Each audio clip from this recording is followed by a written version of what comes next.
바닥이 좀 멀다 보니까 모래도 많이 씌워보고 그래서 바다는 아주 참치는 잘 안 나고 그냥 해녀들 주로 오는 거 전복 가다오다 하나씩 떼고 소라, 성게 그거 외에는 모템 수닥에 전복도 없고 그냥 해삼 같은 거나 요즘은 해삼 같은 거 문어 그런 거 조금씩.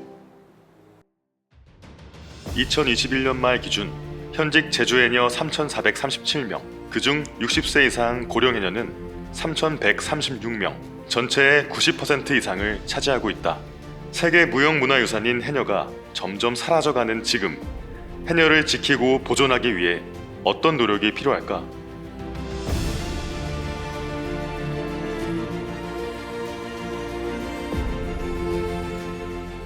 2016년 정도에 유네스코에 등재가 되면서 그 이후에 우리 제주특별자치도 그리고 정부, 중앙정부, 뭐 문화재청이나 이런 데서도 이제 해녀에 이제 등재가 됐으니까 그 홍보라 그럴까요? 이런 사업들을 하더라고요. 해녀는 문화로서의 측면도 있지만 또 나점업이라고 하는 직업으로서, 산업으로서의 특징도 있어요. 그러다 보니까 양쪽에서 다 지원을 하게 되는데 행정에서는 주로 이쪽 어업 쪽에서의 지원을 많이 하더라고요. 이제 제가 지금 드리려고 하는 말씀은 이제 이쪽 문화로서 어떤 문화라고 하는 것은 무형이면서 눈에 보이지 않잖아요. 그죠? 그러면 이 문화가 계속 지속된다는 것은 다른 말로 하면 이 문화를 향유하는 사람이 계속 있다는 뜻이에요. 근데 이 향유하는 사람은 직업으로서의 해녀인 사람도 물론 있겠지만 그 중심이 되겠죠. 그러나 직업은 아니라도 해녀에 관심이 있고 해녀가 추구하는 가치에 공감하고 있는 사람들도 그 향유자가 될 수 있거든요. 그래서 문화재청이나 이런 쪽에서는 이런 쪽에 관심이 있는 것 같고요. 도청에서는 요 직업 쪽에 관심이 있는 것 같아요.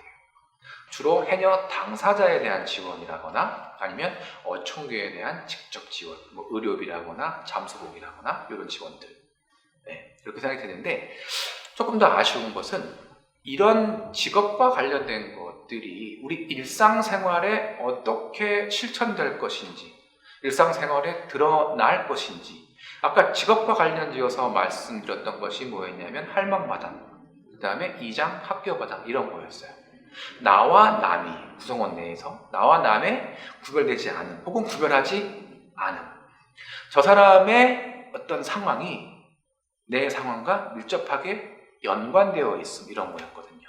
그러니까 이런 것들을 살려서 제주도 내의 구성원, 더 나아가서 대한민국 내의 구성원들, 더 나아가서 전 세계적인 구성원들이 인류 상호 번영 어떤 행동 혹은 정책들이 연관이 있을 것인지, 더 나아가서 인간은 결국 지구 공동체, 자연계 속의 한 구성원이잖아요.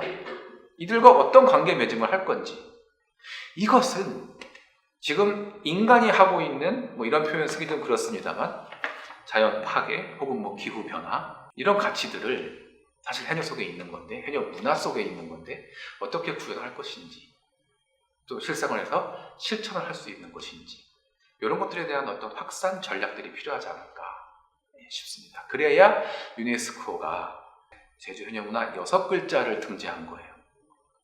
이것을 등재한 그 이유를 제대로 우리가 살피는 것이 아닐까 하는 생각을 합니다.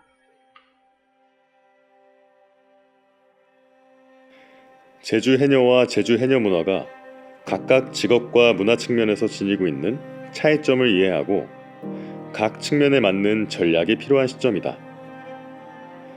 도내에서는 직업 측면으로서 제주 해녀를 위해 어떤 정책을 시행하고 있을까?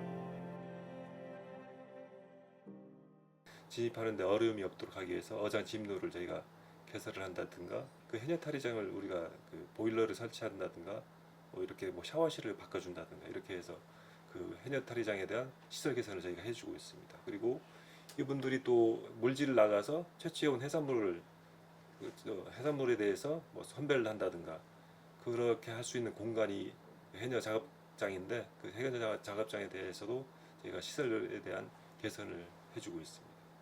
그 제주 해녀 문화는 그 유네스코 인류 무형문화유산으로 등재되어 있고 세계 유일의 여성 공동체 문화로서 우리 도에서는 올해 해녀 문화 전승 및 보존 그리고 계승을 위해서 19개 사업에 35억 원의 예산을 투자할 계획이 있습니다. 현재 직업 측면에서의 지원은 다양하게 이루어지고 있으며 각 행정시에서는 해녀 문화의 유지를 위해서도 힘쓰고 있다. 그렇다면 문화적 측면에서 제주 해녀 문화가 지닌 가치는 무엇이며 유네스코에 등재된 이유는 무엇일까? 이제 여러 행정이나 뭐 문화나 캠페인이나 보면은 이런 것 같아요. 등재가 됐어. 그러니까 좋아. 거기서 그치는 것 같아요. 근데 조금 안타까운 거는 왜 등재가 됐지? 무엇 때문에 등재가 됐지? 요걸 찾아서 그리고 요것을 우리가 일상생활에서 드러내는 거 이게 되게 중요하다고 생각하거든요. 유네스코에서 인류 무형문화유산을 등재할 때는 기준들이 여러 가지가 있어요. 첫 번째, 다른 사람을 대우하는 측면에서 이런 측면들이 있었어요. 근데 제주 해녀문화는 아까 할망마당 말씀드렸잖아요. 물질을 못하게 되는 사람, 이런 사람들은 결국은 약자를 대변한다라고 볼 수 있는 거예요. 거기서 그 공동체 구성원들은 그 약자를 무시하지 않았죠. 소외시키거나 방치, 유기하지 않았단 말이에요. 그리고 그들은 다들 생각이 달랐을 거잖아요. 근데 합의를 했단 말이에요. 합의를 하려는 노력을 했죠. 이거는 인류 역사상 이런 경우는 그렇게 흔치 않죠. 대단한 겁니다. 진짜 타의 모범이 될 수 있는 거죠. 서로의 입장 차이가 다르겠지만 공존이라는 것을 위해서 장시간 동안 머리를 맞대고 대안을 마련한 거예요. 두 번째, 해녀분들은요 스스로 자율적으로 물건을 잡을 때 몇 센치 이하 크기는 안 잡았어요. 이거 왜 안 잡았냐 하면 아시잖아요. 다 잡아버리면 결국은 씨가 마르잖아요. 그런 거 생각하니까 지속성, 지속 가능성이라는 거 생각하기 때문에 그런 것들을 자율적으로 약속을 했고 또 그거를 지켰다는 게 중요해요. 물론 그 중에 일부는 안 지킨 사람도 있었겠죠. 어떻게 뭐 100% 그랬겠어요. 그러나 분위기가 중요한 거죠. 그 공동체 분위기. 전체적으로 그것을 지키도록 암묵적으로 합의가 있었고 뭐 한두 명이 일탈을 한다 할지라도 진짜 극소수였다는 거. 이런 문화들은 대단히 중요한 거죠. 태어나서 생을 마감할 때까지 바다와 함께 살아온 제주 해녀, 밭농사와 가사노동, 물질까지 여성의 몸으로 생계를 위해 숨을 참아가며 살아가는 삶. 그 속에서 피어난 해녀 공동체의 연대와 조화 정신은 공존에 이바지했으며 제주 해녀들의 생태 친화적인 물질 작업은 자연과의 공생을 보여준다.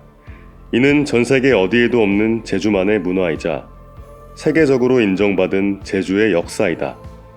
이러한 제주 해녀 문화는 제주의 민속과 문화적 독특성을 넘어 지속가능한 미래를 위한 모델로 해녀의 가치를 보존하고 발전시키기 위한 의지와 노력이 필요하다.